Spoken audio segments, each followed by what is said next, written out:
و عمر فاروق و عثمان ذوالنورین. کوه احد لرزید.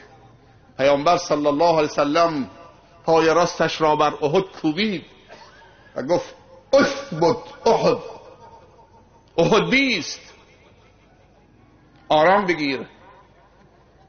فإن علیک نبیا و صدیقا و شهیدین. تو نمیدونی که بر تو نبی ایستاده و صدیقی ایستاده و دو شهید. حالا هر چی میخوای بدگویی این سه بزرگوار بگید، هر چی میخوای لعنت بفرستید. فإن علیک نبیا و صدیقا و شهیدین. تو نمیدونی که بر تو ایستاده این افتخار نصیب تو شده، نبی و صدیق و دو شهید که عمر و عثمان باشه، یکی شهید محراب و یکی شهید قرآن. ما در بزرگانی که دین را به ما رسوندن شک نمی کنیم.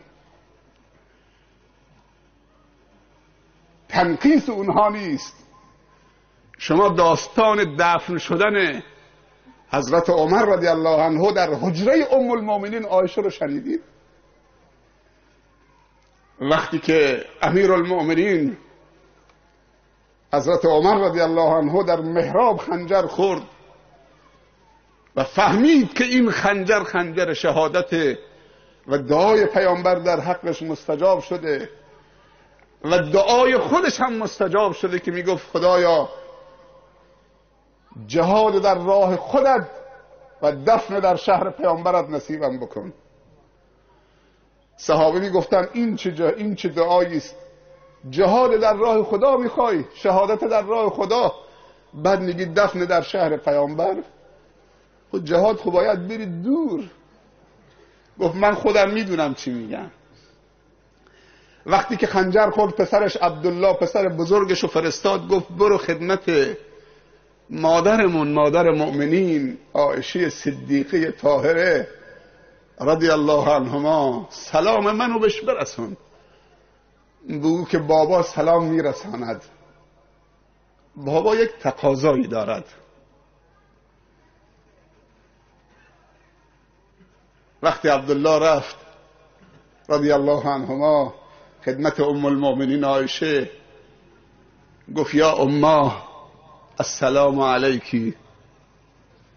وقتی سلام کرد، سلام باباشم امیر المؤمنین رسون، گفت بابا گفته که این ضربه‌ای که خوردم احتمال میدم که ضربه شهادت هم باشه. یه تقاضایی دارم، اگر بزرگواری بکنید، اگر نکنیدم لا حرج. گفت تقاضای امیر المؤمنین چیست؟ گفت تقاضا دارد که اگر شما بزرگواری بکنید کنار شوهر شما رسول الله صلی الله علیه وسلم و کنار پدر شما ابوبکر صدیق رضی الله عنه در حجره شما و غرفه شما دفن بشود. اونجا حق شماست، غرفه شماست. آیا اجازه میدید که من اونجا دفن بشم در کنار شوهر و پدرتون؟ عایشه رضی الله عنها فرمود که من همیشه میشنیدم که پیامبر صلی الله علیه وسلم میفرمود دخلت انا و ابوبکر و عمر، خرجت انا و ابوبکر و عمر، فعلت انا و ابوبکر و عمر. رفتم من و ابوبکر و عمر، آمدم من و ابوبکر و عمر، خارج شدم من و ابوبکر و عمر، این کار کردم من و ابوبکر و عمر. همش ذکر خیرش میکرد. من اجازه میدم که امیر المؤمنین اینجا دفن بشود، من خودم در قبرستان مسلمانا دفن بشوم. بابا رو اینجا بیارید دفن بکنید. نفرین ها کارساز نیست. نفرین ها درجاته. بزرگواری است. هرچی انسان در راه خدا بیشتر متحمل بشه اذیت و آزارها، این درجات ها میره بالا.